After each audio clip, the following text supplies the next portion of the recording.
we will have AI capabilities, whether that's glasses or earphones or whatever, but we'll have AI with us at all times. And it will be almost like we have superpowers. Hi, everyone. Welcome to the Biz Dev Podcast, the podcast about developing your business. I'm David Baxter, your host, and I'm joined today by a beanie baby named Gary Voigt. How's it going, man? It's going great. It's cold in Florida, so yeah, I'm wearing a beanie. But What? you should probably wear a Wait. beanie. Your head might look better, a little less reflective. Reflective. I heard that. This is just natural beauty. Anyway, wait. I have to back up. Before you insulted me, you said it was cold in Florida. What is it, 65? Okay, no, for real, right now, it is 63. Beanie weather for sure. Oh my goodness. Right now it is 54 here, so I'm not even complaining about how cold it is. That is so funny. Cold in Florida. Anyway, more importantly than weather, let's talk to our guest. This is John Lee. You are officially the first guest we have ever had for a second time. So congratulations. Wow, thank you. That's such an honor, return. man. Second time around. I guess I made the cut. You made the cut. That's right. So can you tell us, since this is your second time, but a lot of people, of course, have not heard your first one because it was a while ago now. You were one of our first guests. Mm-hmm. Tell everybody what you do, because you do some really cool stuff. Okay, well, I'm the CEO of Anewgo, but actually we started out back in 2001 as a rendering house, and we're in the new homes industry, which the one thing about new homes is they're new and they don't exist. And so one of the things is to visualize that so we can communicate to the home buyer what their house can look like. And in 2020, we made a new go of it, part of the pun there, to allow the buyers to interactively design their homes and visualize it online, maybe even to find it, design it, experience like virtual tours, and then even buy it online. So what we want to do is really don't buy and sell homes the old way, make a new go of it. Nice. Okay. So the reason why, and I will say Christy, who is our marketing director, mm-hmm. She is the one who's, you have heard her. She's been on the podcast a couple times, but generally speaking, she's behind the scenes, but she is responsible for this entire shindig that we're doing here. And she particularly wanted you on. This was all her baby, because she was like, AI is super hot. And John is knee deep, if not neck deep, in AI nowadays. Right. Probably more so than most. I mean, everybody's doing lip service now, right? That's right. You talk AI. But this is a real big part of your business now. Yeah, it's actually a product that you're working with. It's not just a fad thing that you're dabbling with. Right. Well, one thing about AI, I think it's another major paradigm shift in technology. And I've been through what I think are the three major ones. I've been here for a long time. We even used to have a print company. So I think the first paradigm shift was going from print to digital. And that's where you went from offline to online. And that opened up a whole bunch of new business opportunities. You know, that's where search engines started. That's where websites started, e-commerce. Think of all the businesses that started from that. And then the next major paradigm shift was, when apps came out and everything went mobile. And then that spawned Uber and Netflix and Facebook, and it changed the whole dynamics of the way you do sales and marketing. And we're on the marketing side of new homes. And now with AI, it just opens up a whole new opportunity for content creators and sales and marketing. And one of the ways to really see when this is the next paradigm shift is follow the content creators and publishers, because they are really at the tip of the spear of having to create content for the new medium.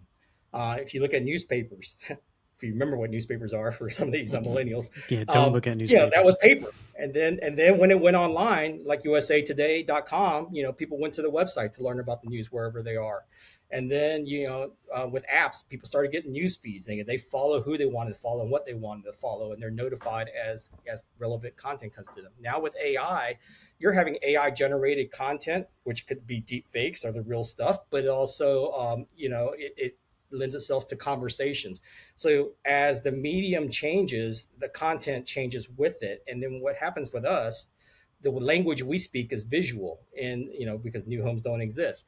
So we're the tip of the spear in our industry, and we really have to spearhead on behalf of ourselves and also our clients, so they're not left behind. But at the same time, we still have to, like every other business, still has to cater to all the old mediums. We still have people do print brochures, people still do websites, and people still do apps. So if you look at our name, Anewgo, there's actually two words in there, new and a go. So we have to take care of the goes, but we also have to chart the path for the new. So, practically speaking, how are you using AI? Like most people think of AI, it's ChatGPT, it'll write you some content, maybe it'll make you some funny pictures. Yes. My daughter and I, side note, my daughter and I spent literally an hour and a half playing, giving ChatGPT pictures of ourselves and letting it do crazy things. It's a good time if you're bored, but that's what people think of AI as, right? It's they don't really understand it. How are you guys using it? I'm assuming you're going way beyond that. Yes, we are. But I actually think, the way you're starting out, start out as a consumer is a great way to start and play with it, and Mm-hmm. less risk, have a lot of fun with it. But for us as a business, last time we talked, it was literally a month before OpenAI showed Mm-hmm. ChatGPT. So one of the things that we were talking about back then was how we were creating AI in the things that we do, and we created a Newgo marketplace, which is a place where home buyers can now search across thousands of builders, communities, plans, options, and home sites and be able to interactively design it and utilizing AI to match and notify you with your perfect house, like a perfect spouse. And that was how we were building it internally because I didn't know anybody in the world was actually building all this stuff. I mean, I knew they were working on it, but I didn't know it was going to come out Sure. like literally the next month. So, No one did. so literally, what we were doing behind the scenes, we use AI to generate that content on the fly. Back then, people never understood what I was talking about. I was like saying, "Well, we're using a cloud rendering engine to render these images as the buyers design it," and they thought, "You're full of it." And then all of a sudden, generative AI comes out, and everybody says, "Oh, I know what you're talking about. That's old news." So, but we Mm-hmm. also trained our AI to read the floor plans because people don't know how to read floor plans. They're not architects and real estate agents, and even real estate agents don't even know how, and even the marketing people don't know how to open up the CAD files and read all that. So what we used AI to do was to go and scour all these CAD files and even PDFs of floor plans and be able to identify all the rooms and all the floor plan options and all the dimensions and all that. So now it can now be utilized in smart filters, which is what AI is all about, to be able to now quickly pull up just those features, those options, those plans, those communities that have, and even the house styles and bricks and stones and all those things that go into a new house and be able to bring just those relevant matching ones to you and notify when new ones come up. Because when you buy a new house, unlike an existing home, you're not buying one whole house, 1, 2, 3, anywhere street. You're buying 1, 2, 3, 4, 5 anywhere, anytime, any pieces and parts, and compiling it all together. And that's what makes it very unique for new construction. And historically, you've been buying it sight unseen, which is obscene. So we're trying to make that a much better customer experience and customer journey for the new home buyer. So, are you guys using LLMs and all of that kind of thing, or are you using your own? How are you guys using ChatGPT, or there's a million of them now? Yes. But So what first came out was ChatGPT, and ever since then, gosh, a whole slew of AI has come out. Claude, Poe, within and then Anthropic, and now Bard and Mhm. Gemini, and it's like a new one every day. So we're evaluating different ones. Different ones have been trained on different models. Some things are a little bit safer. Some things a little bit on drugs in a sense, like hallucinating all the time. Sure. So we have to go and curate all that stuff because we're not selling. We're selling your dream home, but we're not selling a dream. It has to be a real home. So what we're doing is utilizing, like, we actually have utilized ChatGPT because they have allowed consumers or just average Joes to go and create GPTs. They're calling them now to now be trained on a large language model of data. I don't want to get too technical in case your audience is like, what the heck he's talking about? But there's a data set out there, and they've already been pre-trained. That's why they're called generative pre-trained transformers. They've been pre-trained on a large set of data, which has been crawling the internet to a certain period of time and pulling that in there. So that has great worldwide knowledge, and that's probably what brings the consumers to us. But now when they come into our marketplace or they come into our website, what we want them to do is say, hey, look, I know you're interested in new homes, but these are the actual homes that are available with the actual options and prices and availability. So we have to now train it into our own small language model Everybody's been talking LLMs. We're starting to look at SLMs um, um, to now train the AI on what the builder's actual products are. So it doesn't hallucinate, and put the guardrails around it and privacy and everything. And then everybody is shopping in their own buyer's portal because buying a new home is a very personalized experience. I don't need everybody to see the same thing I have, and I don't want to see what everybody else has had, frankly. So now that virtual assistant that we want to create, which we call Sophie affectionately, everybody has to give it a name because actually the biggest buyers of new homes are millennial women, and they're sophisticated. So Sophie's I choice was will help wondering you where out. Sophie came from. Sophie, Sophisticated. yeah, Nice, nice. exactly. So we're using Sophie here to help personalize and be a virtual assistant to help shop them across this omni-channel shopping journey. So, and that's all driven by data. I mean, actually, AI, like you're saying with LLMs, it's dumb as a doorknob without data. And so we have to put the right data in there. And the crazy thing about AI is it actually speaks multimodally. So it's not just through text, it speaks through voice, and it also speaks visually. In our industry, the visual part is very important because that picture is worth 1,000 words. I mean, we can look at the same house and it can be described in 1,000 different ways, but you only care about the 50 words that relate to you because of your lifestyle and your needs, and I want to hear it in the 30 words that relate to my lifestyle needs. So for marketing, is to be able to get that personalized experience so they can sell that same house to multiple demographics in a personalized ways that's meaningful. I have a question about the models Sure. that you're training it on. So obviously, you need to be able to train it on specific models that are going to be accurate as possible when it comes to these builders and what they offer, and Mhm. even the textile and furnishings and everything, that just the way the house is built. Do you have to specifically gather these images into a database to like point it to, or is it still just crawling in a broad Well, range of images? this is where us being the content creator is really beneficial. And not only do we have to train it, but we have to be able to do this at a massive scale because we can't just do 3 houses a year. We have to do 30,000 houses a year. So that's why I'm saying in our back end AI, we have, I almost have to think of them as employees.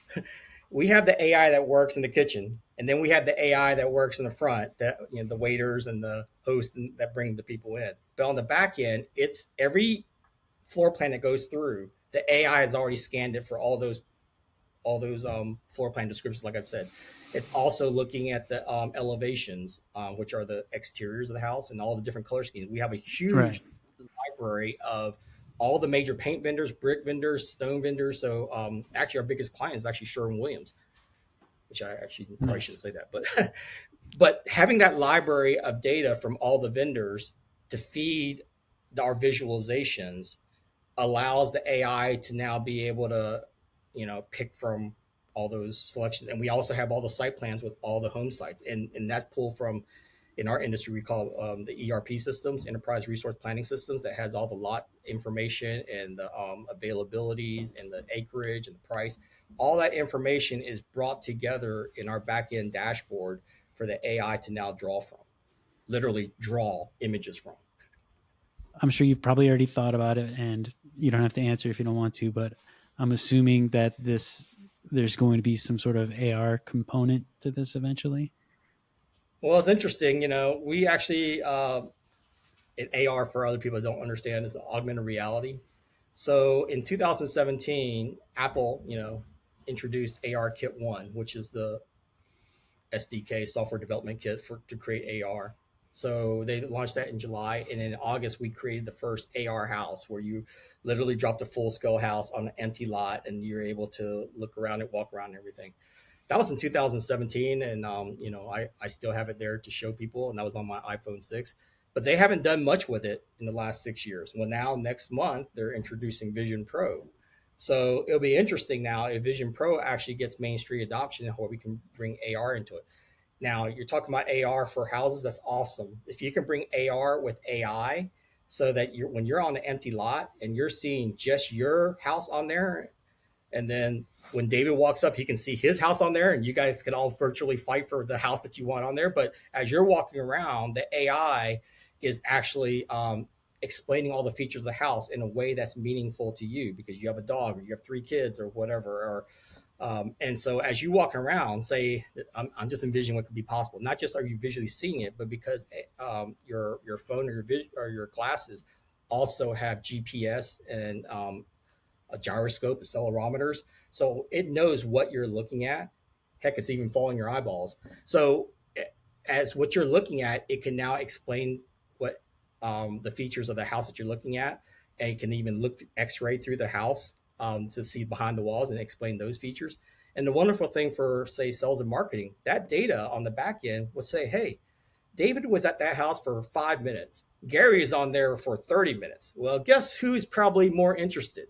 And guess when Gary was talking back to the AI about, hey, I'm interested in adding on, a basement and all those things. Wow, well, maybe Gary's a better customer because he wants to add a ton of features and options. So I think we're with AI and AR together, along with VR, which is virtual reality and virtual tours. It, Later on, they're probably going to call this mixed reality or extended reality (XR). But when you bring all those elements together, where AI, like I said, is multimodal, so you can speak to it, you can text to it, and you can also visually see it, and you bring that in with the visual AR VR pieces. Wow, that's the holy grail, and people can now just buy their houses on their own. All right. Are you done, Gary? Sorry, I get very passionate about this. No, I love it. No, we can go back and find out that my part of the podcast is the most interesting. My questions were better, but go ahead. Well, you're taking it out probably 3 years. I'm waiting for these little companies like Google and Apple and Facebook to kind of get their act together. But once they do, we can bring all that stuff Slackers. back. Yeah, they're slack. Yeah. What have they done for me lately? Well, that's what happens when you have 100,000 people that instead of me having 50 people, we can move a lot faster. That's right. So if I was interested, because it's early 2024. Yep. AI is the buzzword of the year. It's already happening. It's going to happen more.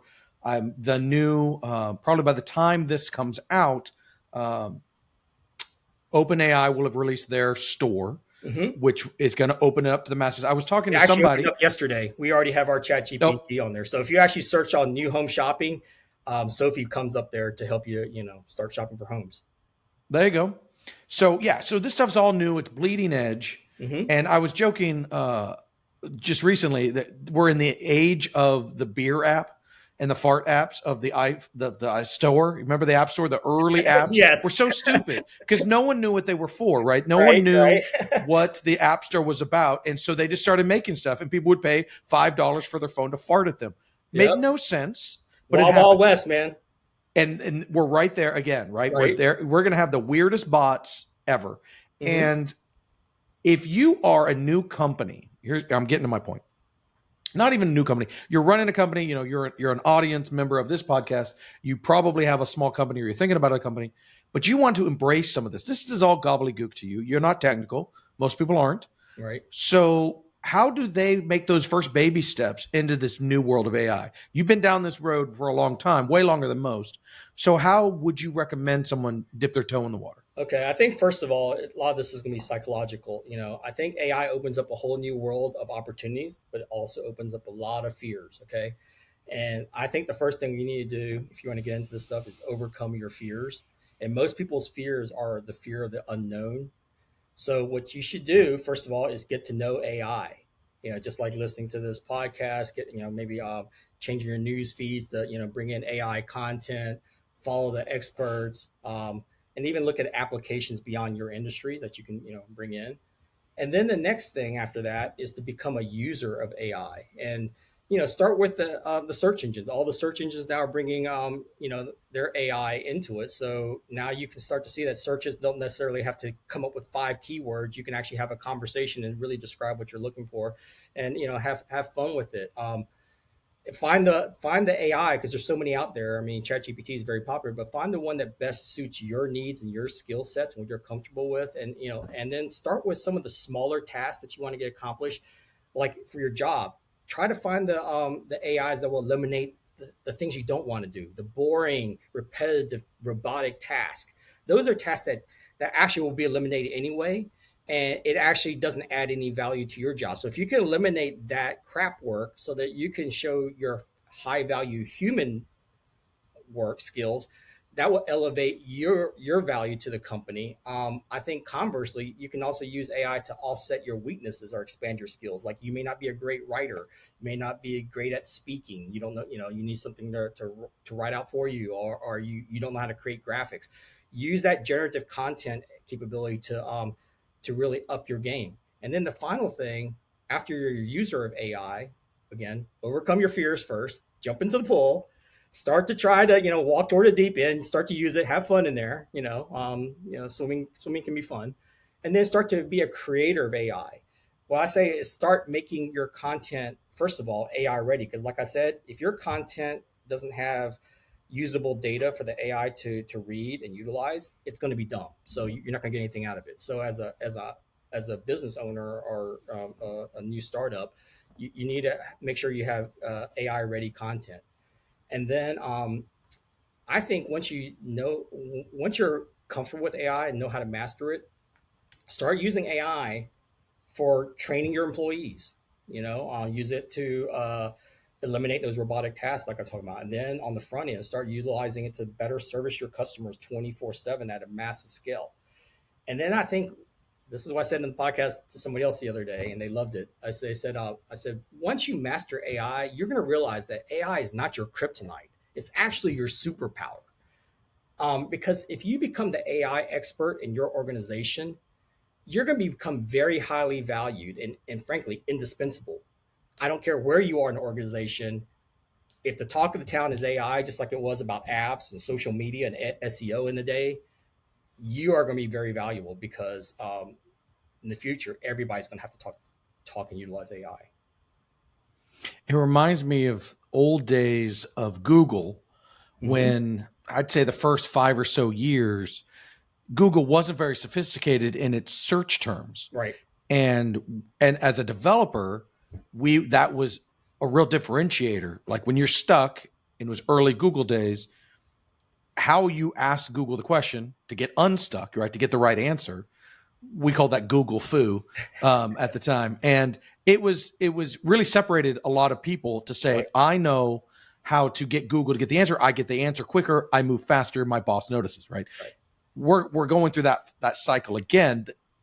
But now it's actually tables have flipped. Before you had to learn how to speak bot. Now the bot has learned how to speak human.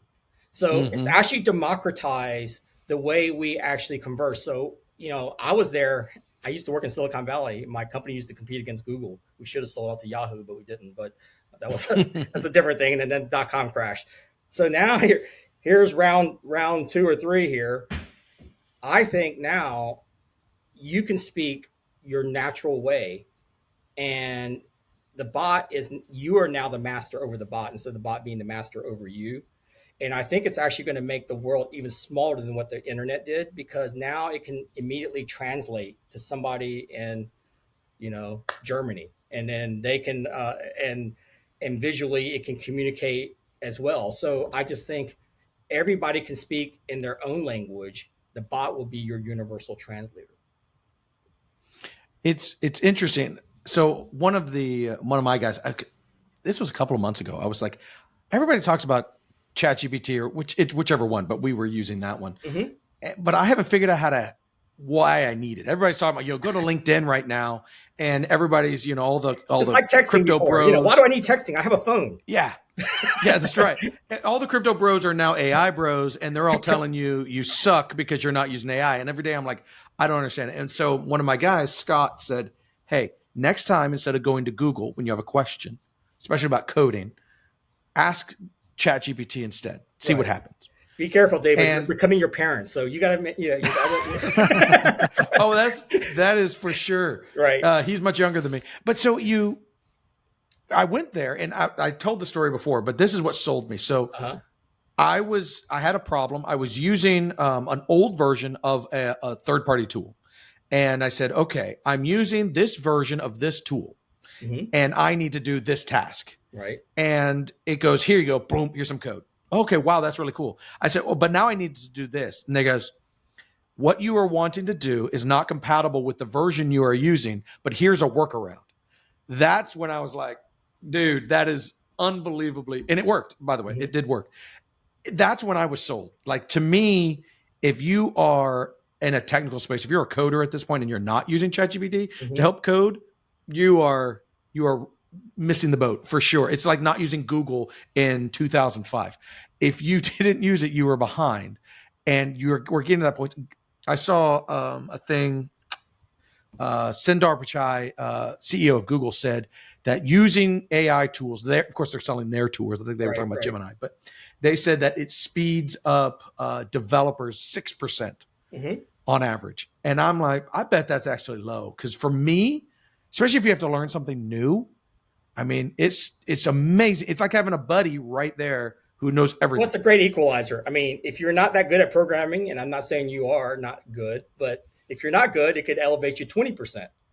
Yeah, that's fair. Well, but the key is you have to know the question to ask. Exactly. Right. That's the human part. Right. And that's where I think a lot of people they're afraid of losing their jobs and stuff. The human part, so far, maybe this will change in the future, but as of this moment, the human part is not being endangered. Right. Because that creative part, knowing what question to ask, is still uniquely human.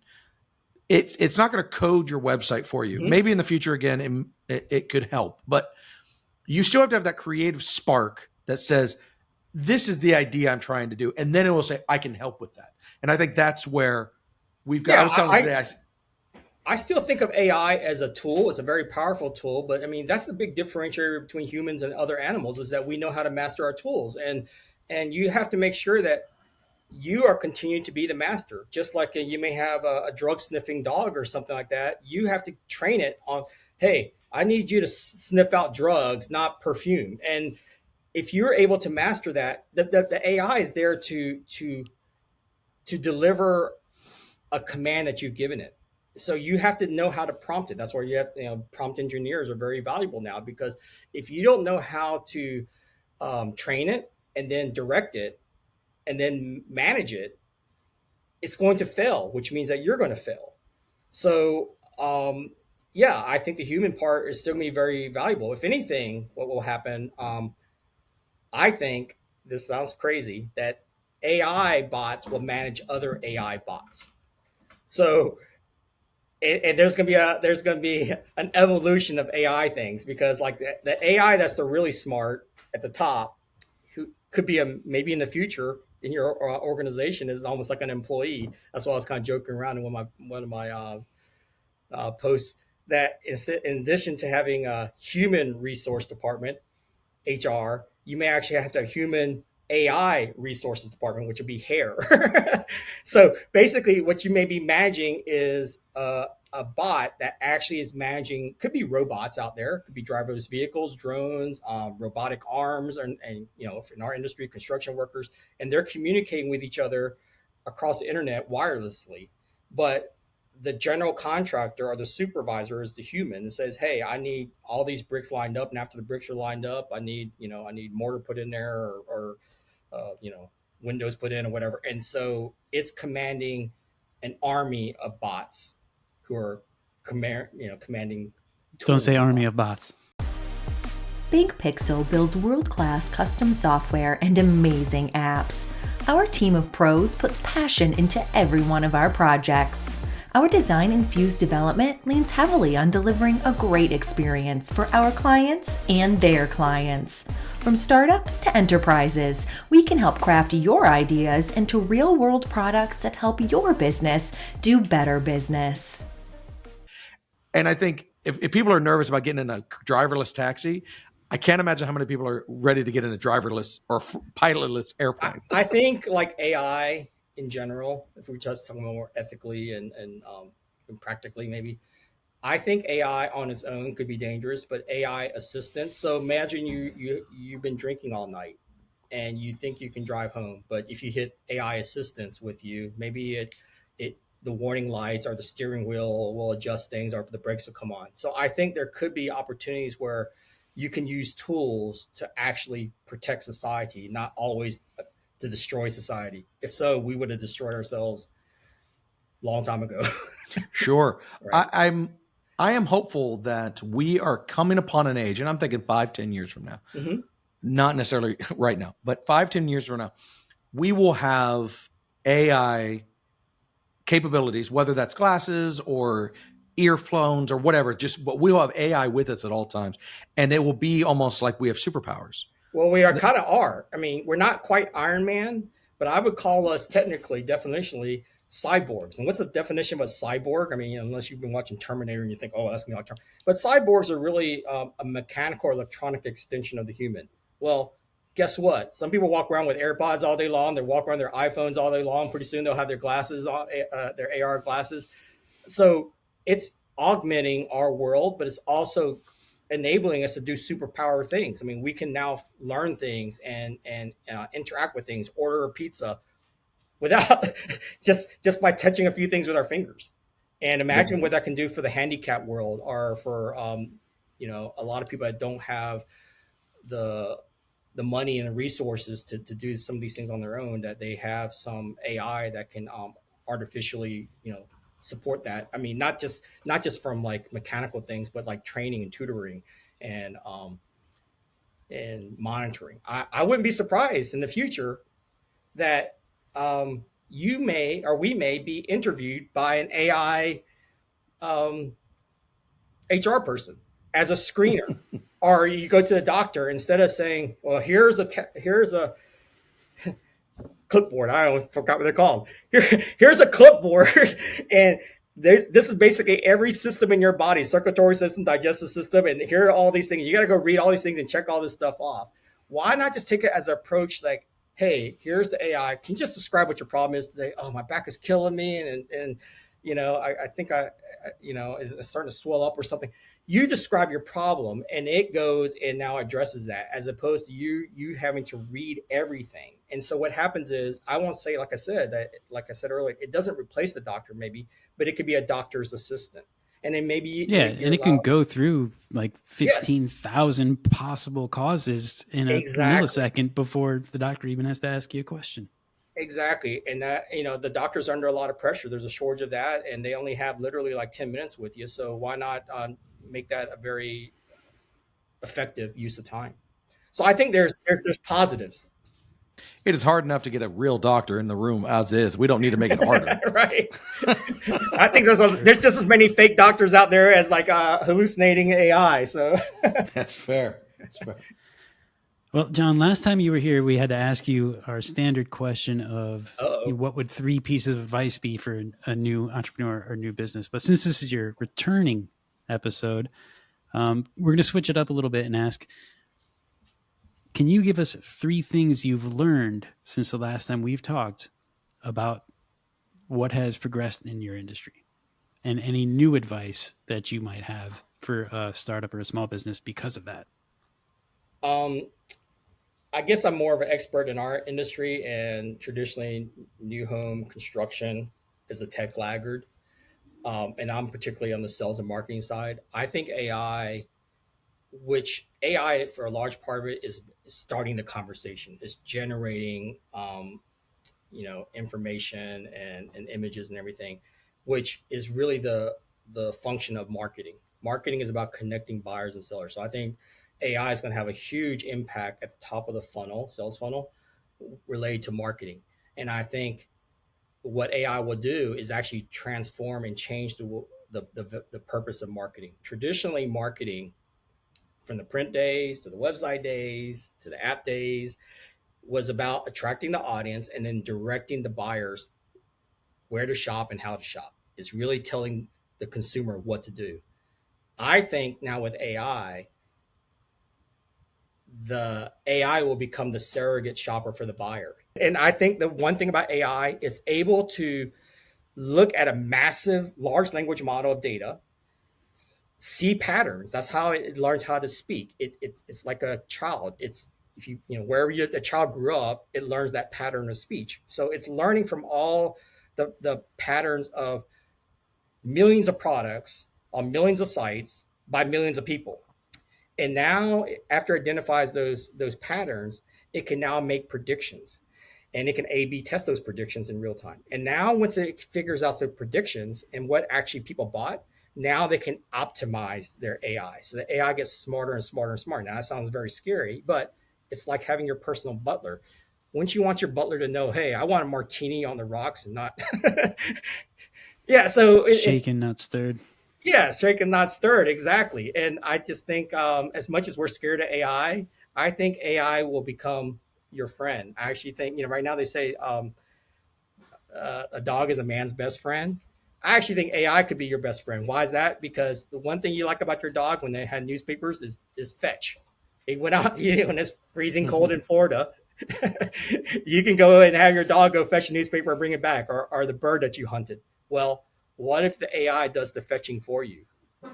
Think of how much more time that you would have to do, because that dog is not just one dog that fetches one newspaper. It's that one AI that can actually speak to 100 different as a company. Let's say it can service thousands of clients in a personalized way, 24/7, and move them down the sales funnel. So when it gets to your salesperson, they're already signed, sealed, and now you just got to deliver. Spike Jonze made a movie about AI being your best friend called Her. That was pretty good. Yeah, so I think everybody's going to have an AI friend. You're going to name it yourself. We actually one of the things that we're going to do in our Anewgo marketplace. Barbie last year was a very popular movie, and all the little kids want Barbie's Playhouse. Well, with Sophie, we're going to have Sophie's Playhouse. So what's in Sophie's Playhouse? You get the Playhouse. We're going to have these houses out there, and you just say, I want a pink house, and I want all these things, and it will generate for you. And so what we start to do is get people that can now explore and learn about housing and architecture and trends and fashion or whatever. And now they can have an audience that follow them, but then the AI is learning what consumer behavior and trends are. So now that we can now pass this over to architects and builders and say, hey, people actually love this purple Sophie's Playhouse, and you should design for that. I'm going to give you $1 million idea here for free. You got to do Ken's Mojo Dojo as well. What is a Mojo Dojo? Sounds you got to watch the movie. Oh, okay. Sounds a little X-rated. It's like when I think about it in my business and what I'm doing right now, I need to temper that to a point, right? I mean, I want to put on the glasses and I want to do all that, but my business needs AI now in some capacity. And I'm trying to figure out what does that actually mean right now? I think, like I said earlier, I think right now we're kind of in the prep kitchen that actually prepare your data. I think, and this relates more to marketing. Marketing has two elements: content and channels. So the first thing is prepare your content to be AI readable, ready, enabled, friendly, whatever you want to call it, just like it was SEO friendly and mobile friendly and all that stuff. When now it needs to be AI friendly. Okay, if you want AI to be your friend. So prepare your data and your content. The next thing after that is now prepare your channel, because that data, that content needs to be channeled to wherever the consumers are interacting with it. It could be your website, it could be on the GPT store. And so now for us, because buying a new home is an omni-channel experience. It's not one session, it's multi-session. So they may start off in the marketplace portal, they go to the builder's websites, then they go to the community sales center. So you need to start wherever you left off, because nobody wants to go back to season 1, episode 1 on Netflix every time. So, and every time you interact, it gets smarter and smarter and more personalized. So that channel piece is the next element after you do the AI ready content. For those who don't know from last time, if someone wants to learn more about your company or about the AI that you're providing in Sophie and stuff, how can they get a hold of you? Where can they reach you? Well, if you follow me on LinkedIn, I'm always talking all this stuff, and and with AI every day something's changing. So this could be old news if you listen to it 3 months from now. But I'm on LinkedIn. If you go to Anewgo.com, you can as a business, we have a B2B site for builders, and that's where they can buy our software, our visualization content, all the stuff you mentioned earlier. But then on the B2C side, which is for the consumers, we have AnewgoMarketplace.com. We affectionately call it AMP, Anewgo Marketplace, but that's where the buyers can go in there and shop across thousands of builders and communities and utilize AI to do it. This has been a very informative episode. I can't thank you enough for joining us again. Oh, I love it. Yeah, I love talking this stuff. Tip of the iceberg. Well, then you might be our only 3P guest. We'll have to let you know. That's right. Okay. Well, thank you again, and we will end it here. All right. Sounds good. Nice seeing you guys again. Bye. All right. Take care, John. See you guys. Hi, I'm Christy Pronto, Content Marketing Director here at Big Pixel. Thank you for listening to this episode of the BizDev Podcast. We'd love to hear from you. Shoot us an email, hello@thebigpixel.net. The BizDev Podcast is produced and presented by Big Pixel. See you next week. Until then, follow us on Instagram, Twitter, Facebook, Threads, YouTube, and LinkedIn.